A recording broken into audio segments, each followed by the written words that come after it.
Halo Sobat Manhwa, bagaimana kabar kalian? Semoga kalian selalu dalam keadaan sehat. Kali ini kita akan kembali melanjutkan alur cerita seru dari Manhwa Evolusi Sang Juara Part 8, yang mengisahkan tentang perjalanan Mr. Perfect, seorang petarung legendaris yang harus mengakhiri karirnya karena sebuah penyakit. Namun kisahnya belum berakhir. Setelah pensiun dia terlahir kembali sebagai Yeon Hitae di dunia Murim, dengan semangat baru dan teknik modern dari kehidupan lamanya. Yeon Hitae melanjutkan perjuangannya untuk meraih kejayaan dan menghadapi berbagai tantangan. Nah, bagi kalian yang belum menonton part sebelumnya, silahkan cek playlist yang telah Mimin buat. Kalau sudah, langsung saja kita lanjut ke part 8.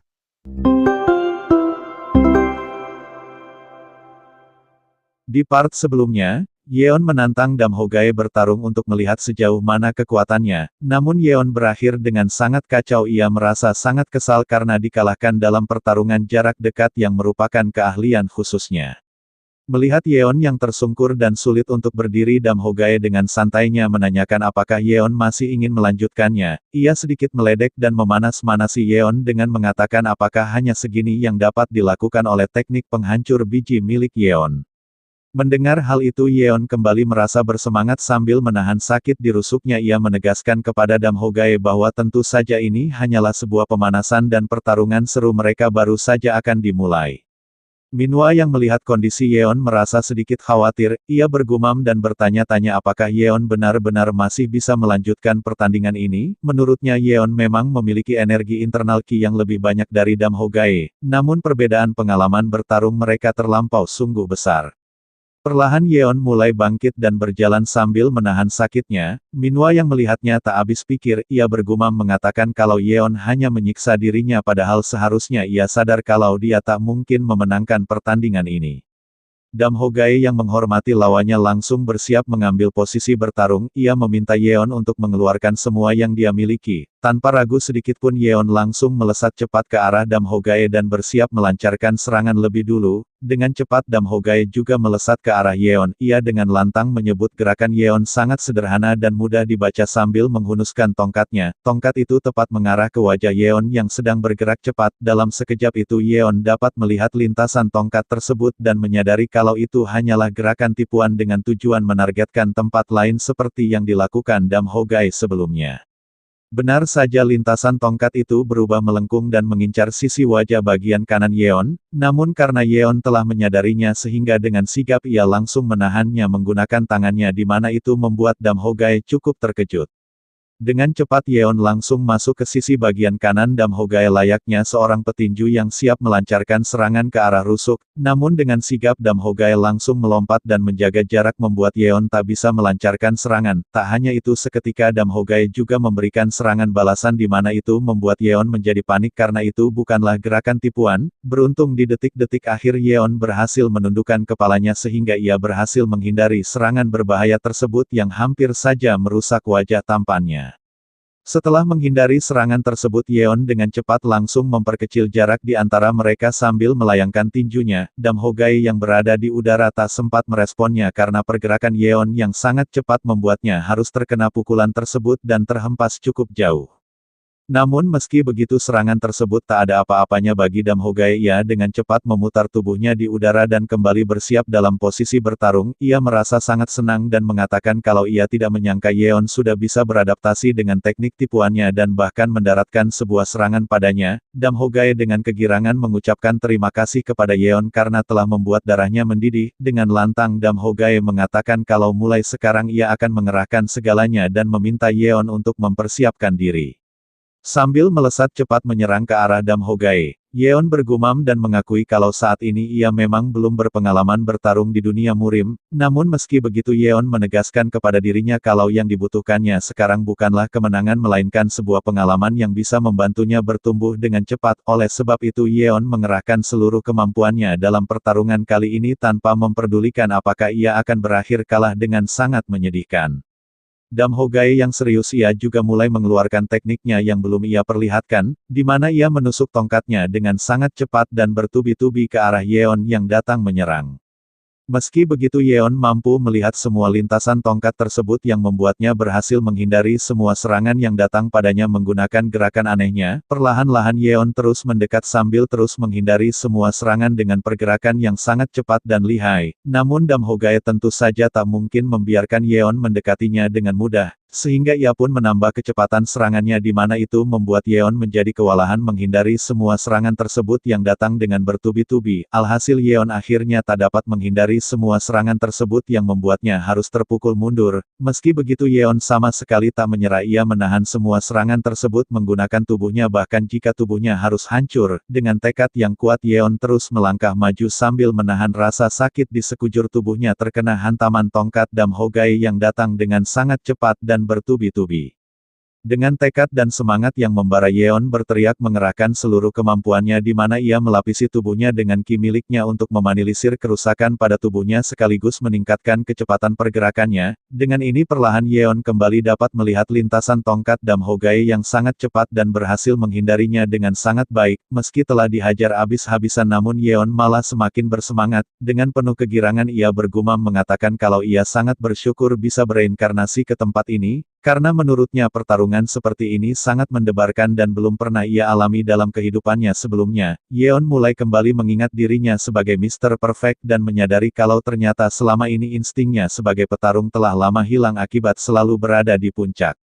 Dengan cepat Yeon melesat menutup jarak di antara mereka sambil bersiap menyerang. Dam Hogae yang melihatnya sangat kegirangan karena Yeon terus-menerus berkembang dari waktu ke waktu dengan kecepatan yang tak terduga. Meski begitu Dam Hogae tak memberikan keringanan sama sekali, ia dengan serius menghadapi Yeon dan kembali mendaratkan sebuah serangan tepat ke arah leher Yeon. Meski Yeon berhasil menahannya dengan tangannya namun efek serangan tersebut sangat kuat yang membuat Yeon merasakan sakit menjalar ke seluruh tubuhnya. Meski begitu dengan semangat yang membara Yeon menarik tinjunya dan bersiap memberikan serangan terakhir sambil mengeluarkan aura ki-nya yang begitu sangat kuat. Sebuah pukulan keras dan sangat cepat langsung melayang tepat ke arah wajah Dam Hogae. Dalam sekejap itu Dam Hogae melihat lintasan pukulan tersebut dan bergumam menyebut Yeon sebagai bocah yang begitu sembrono. Menurut Dam Hogae Yeon memang memiliki banyak energi internal ki namun dia masih tidak berpengalaman dalam bertarung karena cara dia menyerang terlalu sembrono, di mana serangannya terlihat sangat jelas tanpa adanya sebuah tipuan sehingga sangat mudah untuk dihindari. Benar saja Dam Hogae dengan mudah berhasil menghindari serangan tersebut karena itu hanyalah sebuah pukulan langsung yang datang kepadanya. Meski begitu Yeon tak berhenti dan terus-menerus melancarkan serangan dengan bertubi-tubi dari arah depan, hingga ketika Dam Hogae menjadi lengah Yeon berhasil mendaratkan serangannya di mana ia memukul Dam Hogae dari sisi samping dengan sangat kuat. Seketika wajah Dam Hogae terlihat sangat kacau akibat terkena pukulan tersebut yang membuat Dam Hogae sempat kehilangan kesadaran untuk sesaat. Ternyata sebelumnya Yeon telah sengaja hanya memusatkan energi ki-nya pada tangan kanannya untuk menyerang secara terus-menerus, dan ketika Dam Hogae hanya terfokus pada tangan kanan Yeon yang dilapisi aura ki, dengan cepat Yeon langsung menggunakan tangan kirinya sebagai serangan utamanya. Menurut Yeon serangan tipuan yang paling berbahaya adalah serangan yang terlihat normal karena kebanyakan lawan akan meremehkannya dan itulah menjadi awal dari kehancuran mereka. Dam Hogae tersungkur di tanah sambil memegang wajahnya, ia menyebut Yeon sebagai berandal licik dan menanyakan teknik tipuan macam apa yang Yeon gunakan. Dam Hogae menegaskan kalau ia melihat dengan jelas gerakan Yeon selanjutnya namun badannya tidak bisa bereaksi.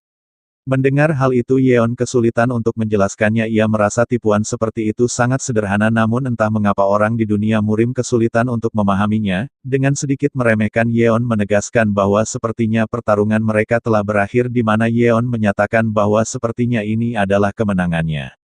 Dam Hogae seketika bangkit, ia tertawa menyebut Yeon pasti sedang bercanda. Dam Hogae dengan tegas mengatakan kalau ia adalah Dam Hogae dari Sekte Pengemis, dan mengungkapkan bahwa tidak mungkin ia kalah hanya dalam satu kali serangan. Dengan tatapan yang meyakinkan Dam Hogae sekali lagi menegaskan kalau ia tidak mungkin tumbang hanya karena serangan lemah seperti ini. Namun seketika itu ia langsung tumbang dan perlahan-lahan kehilangan kesadaran sambil menyebut Yeon bocah sialan. Dam Hogae kembali tersungkur ke tanah di mana itu membuat Yeon merasa cukup panik. Dam Hogae terus mengumpat dan mengatakan kalau sepertinya ia sudah tua. Dengan rasa khawatir Yeon segera berlari menghampiri Dam Hogae yang sepertinya terlihat tak baik-baik saja. Yeon menegaskan kepada Dam Hogae kalau sepertinya itu efek samping dari dagunya yang terkena hantaman keras. Saking paniknya Yeon bahkan mengira otak Dam Hogae terguncang ketika dagunya terkena hantaman keras tadi meski dia mempunyai energi internal Ki. Melihat Yeon yang berlari ke arah Dam Hogae, Minwa langsung menghentikannya. Ia menegaskan kalau Yeon sudah memenangkan pertandingan ini dan meminta Yeon untuk berhenti menyerang, yang sepertinya terjadi kesalahpahaman karena sebenarnya Yeon hanya ingin menolong Dam Hogae. Minwa dengan sigap langsung membantu Dam Hogae berdiri dengan tubuh yang bergetar hebat. Yeon yang melihatnya bergumam mengatakan jika Dam Hogae gemetar seperti itu maka dia pasti terkena banyak kerusakan. Yeon mengungkapkan kalau ia sama sekali tak mengira orang terampil seperti Dam Hogae tidak dapat bereaksi atas serangannya tadi yang membuatnya terlihat sangat kacau seperti itu. Dengan perasaan bangga Yeon mengangkat tinjunya dan mengatakan kalau tipuan sederhana seperti itu sepertinya sangat berguna di dunia murim. Ia hanya perlu menaruh energi ke serangan tipuan untuk membodohi lawan sepenuhnya, membuat mereka terfokus ke satu arah dan kemudian mengalahkan mereka. Sambil berjalan pergi dibantu oleh Minwa, Dam Hogae dengan nada sedikit kesal menyebut Yeon sebagai berandal kecil yang begitu kasar terhadap orang tua. Dengan sedikit bercanda Dam Hogae menegaskan kalau anak muda zaman sekarang tidak tahu bagaimana memperlakukan orang tua dengan benar, sementara Yeon yang berjalan di belakang hanya bisa tertawa kecil dan menggaruk kepalanya. Seketika Yeon langsung memasang wajah serius. Ia menatap Dam Hogae dan mengungkapkan bahwa di pertarungan tadi Dam Hogae masih belum mengeluarkan semua kemampuannya. Dam Hogae juga membalas dengan ekspresi yang sama dan mengungkapkan bahwa itu juga berlaku bagi Yeon karena ia tahu Yeon belum mengerahkan semuanya.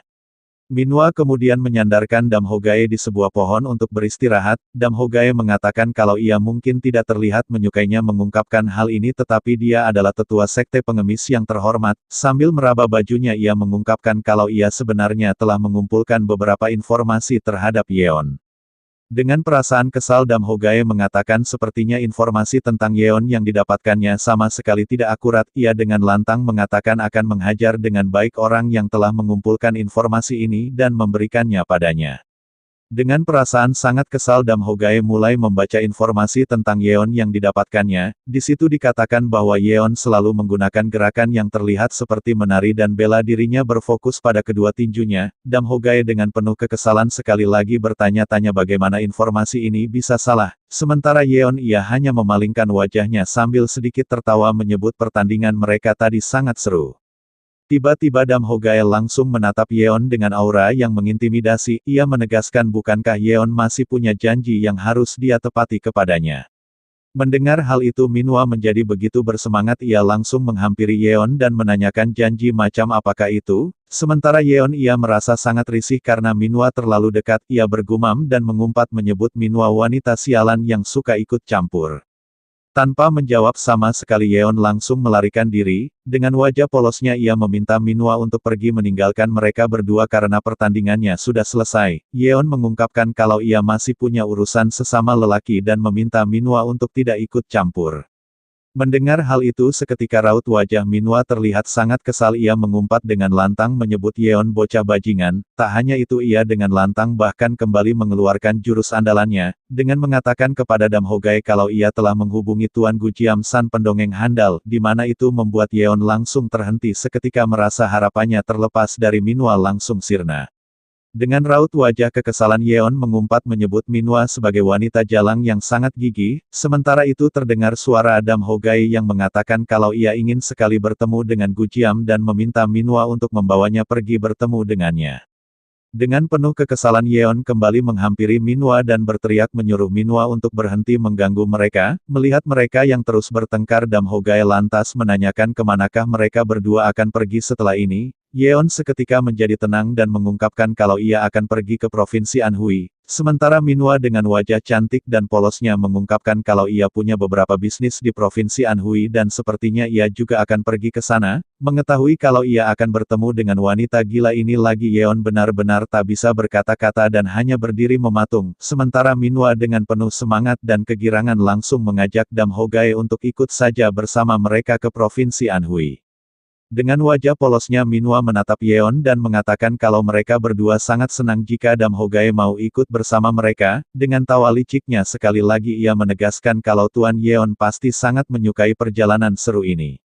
Seharian itu Yeon terus bergumam dan mengumpat menyebut Minwa sebagai wanita bajingan yang tak tahu malu. Yeon bahkan bertanya-tanya mengapa dewa menciptakan seseorang yang sangat tidak tahu malu dan sangat menjengkelkan seperti itu, dan begitulah bagaimana mereka pergi menuju ke Provinsi Anhui bersama-sama. Awalnya Yeon ragu pergi bersama-sama karena itu bisa saja memperlambatnya, namun karena mereka semua adalah seniman bela diri yang terampil mereka pun menggunakan teknik terbang dengan kecepatan yang luar biasa, sehingga tak butuh waktu lama mereka pun berhasil sampai ke tempat tujuan hanya dalam sehari. Sesampainya di sana Yeon begitu terkejut sekaligus antusias karena di tempat ini orang-orang sangat ramai, sejauh mereka melihat semuanya dipenuhi oleh orang-orang yang sibuk dengan urusan mereka masing-masing. Minwa menjelaskan kepada Yeon kalau hal ini bisa terjadi karena Nangong Clan dan The Sword Emperor ada di tempat ini, sehingga membuat jaringan informasi dan hak perdagangan terpusat di tempat ini dan berkembang dengan sangat baik. The Nangong Clan dikatakan mereka adalah pemegang posisi tertinggi dalam 5 klan besar Dataran Tengah, dan dipuji sebagai pilar dalam faksi ortodoks. The Nangong Clan juga telah melahirkan banyak seniman bela diri berbakat, karena tradisi dan sejarah panjang mereka yang terus berlanjut, mereka telah mempertahankan kemakmuran mereka untuk waktu yang cukup lama. Salah satu top dari 10 ahli bela diri di Dataran Tengah yang orang-orang hormati dari klan Nangong bernama Nangong Jocheon The Sword Emperor. Dia adalah patriark pertama, hanya dengan kehadirannya sudah lebih dari cukup untuk menunjukkan ke semua orang seberapa mampu dan kuatnya klan Nangong berdiri. Mengetahui hal tersebut Yeon menjadi sangat penasaran orang seperti apakah Jocheon ini yang dijuluki sebagai The Sword Emperor atau Kaisar Pedang. Minwa menjelaskan kalau kebanyakan ahli bela diri datang ke tempat ini hanya untuk mendaftar menjadi prajurit penjaga klan Nangong karena secara tidak langsung mereka bisa melayani The Sword Emperor yang terhormat. Mendengar hal itu Yeon sama sekali tak mengetahui fakta tersebut dan menanyakan kepada Minwa dan Dam Hogae. Seketika mereka berdua memasang wajah konyol menyebut Yeon pemuda bodoh yang tidak tahu urusan dunia ini, mereka bahkan bertanya-tanya bagaimana mungkin ada seseorang yang tidak mengetahui sesuatu yang berkaitan dengan Provinsi Anhui dan klan Nangong. Dam Hogae menjelaskan kalau klan Nangong telah merekrut prajurit penjaga semenjak beberapa tahun belakangan ini. Dam Hogae bahkan mengira Yeon datang ke tempat ini karena ingin menjadi prajurit penjaga. Dam Hogae kemudian pamit, ia mengatakan kalau ia harus pergi sekarang karena ia harus mampir ke cabang sekte pengemis yang ada di tempat ini. Dengan berat hati Dam Hogae mengatakan sayangnya mereka bertiga harus berpisah di sini. Awalnya Minwa ingin menghentikannya namun karena mereka mempunyai urusan masing-masing sehingga ia pun mengurungkan niatnya. Sambil berjalan pergi Dam Hogae meminta Yeon untuk menceritakannya hal menarik lagi jika mereka bertemu lagi. Sementara mereka berdua memberi hormat dan mengucapkan salam perpisahan. Yeon merasa sangat senang setelah Minwa mengatakan kalau ia ingin pergi juga karena masih ada hal yang harus ia urus. Yeon bergumam mengatakan kalau akhirnya ia bisa terbebas dari wanita sialan ini. Sambil berjalan pergi Minwa sangat kesal karena permintaan Dam Hogae sebelumnya kepada Yeon yang sangat serius itu, ternyata hanya meminta Yeon untuk menceritakannya sebuah kisah yang menarik. Minwa sangat kecewa ia berpikir kalau Dam Hogae akan meminta Yeon untuk mengajarinya teknik hebat yang mengalahkannya sebagai bayaran telah menerima tawaran bertarung Yeon namun hasilnya malah di luar dugaan. Meski begitu Minwa tetap merasa sangat senang karena bisa bertemu dengan Yeon yang menurutnya merupakan pria yang sangat menarik, ia bahkan tak sabar menantikan pertemuan mereka berikutnya akan menjadi seperti apa. Sementara di tempat lain Yeon mengorek kupingnya dan merasa kalau ada orang sialan yang sedang membicarakannya. Nah mungkin sekian dulu pembahasan dari cerita kali ini. Jangan lewatkan kelanjutan dari perjalanan epik ini. Perjalanan Yeon Hitae sebagai reinkarnasi Kang Sang-hyuk baru saja dimulai, dan petualangan serunya baru akan mencapai puncaknya. Dengan setiap pertarungan dan rahasia yang terungkap, cerita selanjutnya akan membawa kita pada aksi yang mendebarkan dan kejutan tak terduga. Jangan lewatkan kesempatan untuk mengikuti setiap momen yang menegangkan. Tekan tombol subscribe dan aktifkan notifikasi agar kalian tidak ketinggalan cerita menarik selanjutnya.